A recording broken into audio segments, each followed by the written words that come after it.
Hi Space Monkeys! So we are back from E3. We wanted to share with you that demonstration, which is a mix between a technological demonstration of the engine that we call Voyager and the actual game with some gameplay elements. So here you can recognize the big mothership that was in the trailer. Of course, it's not the same level of quality. This is a work in progress assets. But again, we wanted to share all these materials with you. As you know, the game is in development.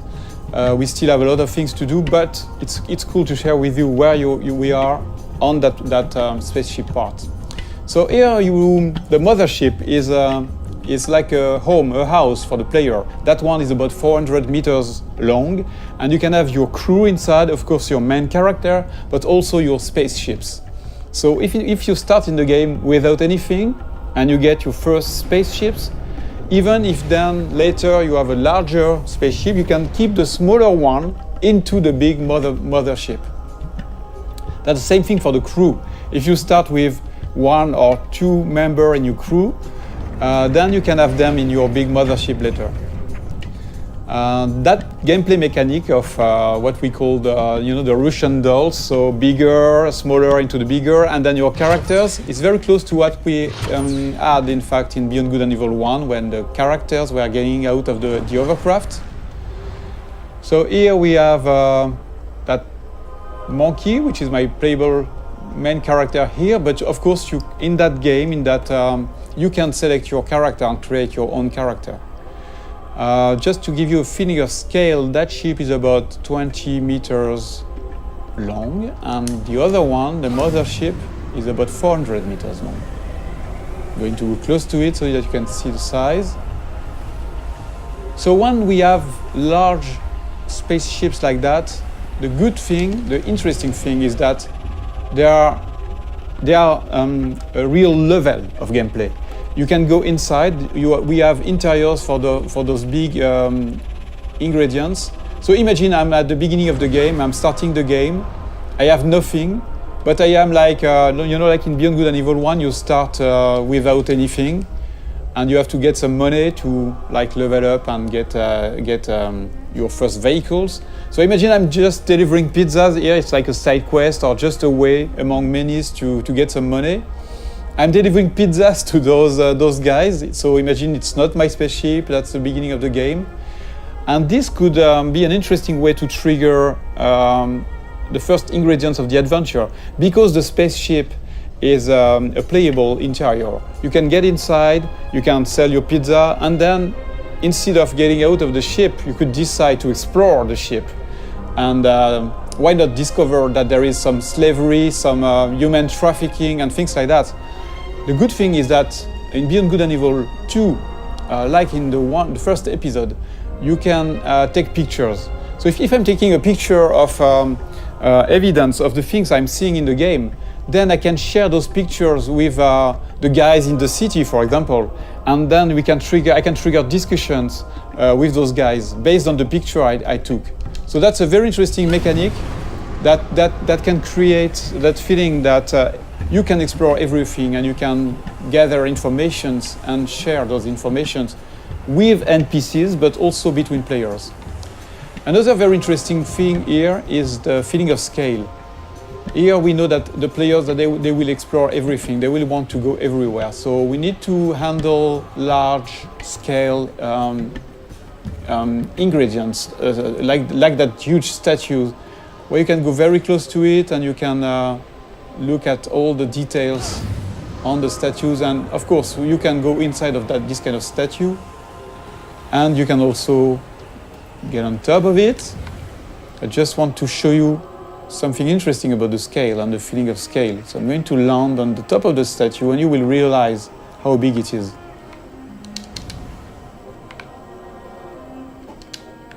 So here we have a wonderful vista, and I want to show you. So I'm going to go more in the developer edition mode, where I can move the camera very easily, and you can really notice and understand the feeling of scale when you look at that little monkey on top of the big statue. This is just a part of the head of the statue, and you're already very small. And it's very interesting to understand the scale of things. Here you see that the statue is really, really big. The statue is about 700 meters high. And the very interesting thing, again, is that, in fact, that statue, which is big, is just into a big city that is very small, in fact, compared to the continent here, the size of that big island, and which is a small part of a big planet. So you realize that you are just a little dot on that big planet, which is, in fact, just a small planet around a bigger one, which is a small dot in the big universe. So when we started that technology, we thought that we needed to handle that feeling of scale and in a realistic way. Before going into details, we wanted to make sure that the engine was capable of handling this kind of thing. When you look at this sunset, it's not exactly a sunset made by artists. It's really the combinations of physical ingredients, you know, the light that is changing depending on the atmosphere. So you can see here the different colors. And the fact that, of course, the planet is rotating around in space, around the big planet. So here I'm doing a kind of time lapse. I'm modifying the time so that you can understand better how it works. You see that everything is turning like in a real solar system. So yes, I'm increasing the speed. You see the night here with the cities. So another important thing is that you can, at any time, you can go everywhere. So if I'm going into another city, there is no loadings and things like that. Everything is seamless because it handles that big universe in a consistent way. There is no sheet or things like that. You can really appreciate the point of view wherever you are. It will be the same mechanics. So that was one of the big features we wanted to make sure that we had before showing the game to the public, to everybody, so that we wanted to make sure that the technology was working and this big ambitious game was feasible. I'm going back to my spaceship. I want just to show you some gameplay ingredients. I'm going to change a little bit the time so that we have a bit more sun. Yeah. So that spaceship is very, very nice. It's very close to the Beluga we had in Beyond Good and Evil 1. It can handle very large speed, but it's also very easy to do loopings and trigger very fast movements. So it's a dogfighter. I can increase the speed. So this is a classic plane speed we have on Earth. We are about 1,000 kilometers per hour. But you can increase that speed dramatically, like this, for example, and you will see. So the speed is increasing now.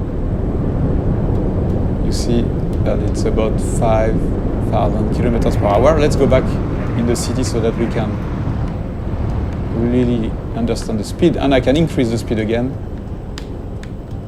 Whoa. Use some tricks, movements, and then we are going to do a looping, for example. So you can combine anything, any movements, and the very nice thing too is that you can even increase the speed to 20,000 kilometers per hour, which is a lot. I'm going to try, to drift like that. So at any time you have the drifting mode, you have all these very interesting movements. But of course, the biggest things you want to do in this kind of situation is to go in space. So let's trigger higher speed.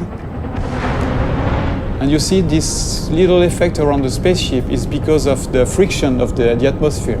If I don't increase my speed, there is no reason to have more friction. But if I'm increasing the speed, you will see that the effect is stronger. And same thing if I'm going very, very fast. So depending on the quantity of atmosphere, you can have a stronger effect. Until you start burning. But you see, with those very high speed, you can really travel very, very far and very fast. Just changing the time of the simulation so that we can appreciate the wonderful view in space. So if I decide to go on this planet or the satellite, which is somewhere around there, I can go there seamlessly. And the more the further you are of the planet, the faster you can go because there's no more atmosphere, so no more friction. So you see, here I still have a little friction. But of course, you can go back onto the planet whenever you want.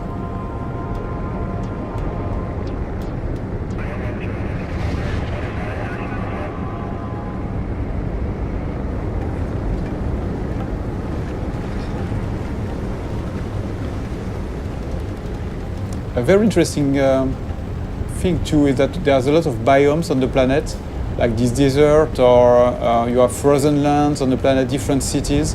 So we don't want empty planets. We want planets with landmarks, with places to explore. There are mountains where you have some monks living there. So they are not empty, repetitive planets. The planets we aim to work on, to make our planets with life. And the planet itself is living somehow. For example, that planet has different, I would say, big biomes.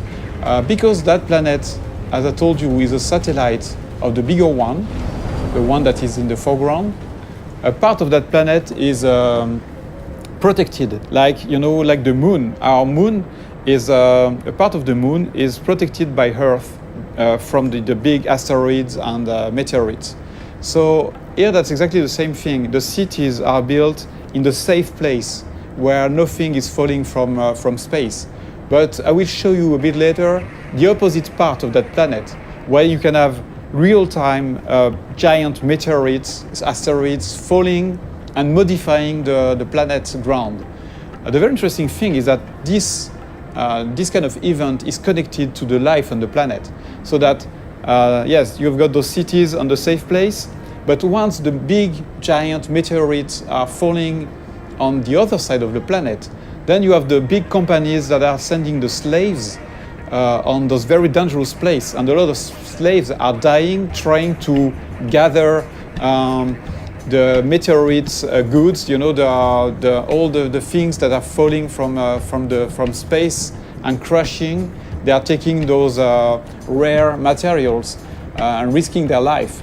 So it's not just about the planet on one side and the story on the other one. The planet and the story are connected, and that's a very important thing for us. So again, let's look at that planet modification process. Okay, so now we are back on the other side of the planet, the side that is bombarded by meteorites. Here, we just want to showcase the ability that we have in the engine to modify the whole planet in real time. So here, for example, imagine that you're flying over that region. You can have a huge meteorite falling in front of you, and you will have all there's one incredible effect on the planet, but also on the other spaceships. So that's a very important feature for Beyond Good and Evil. We want interactivity to be the heart of the whole experience, not just with characters, not just with spaceships, but also with a big, huge planet.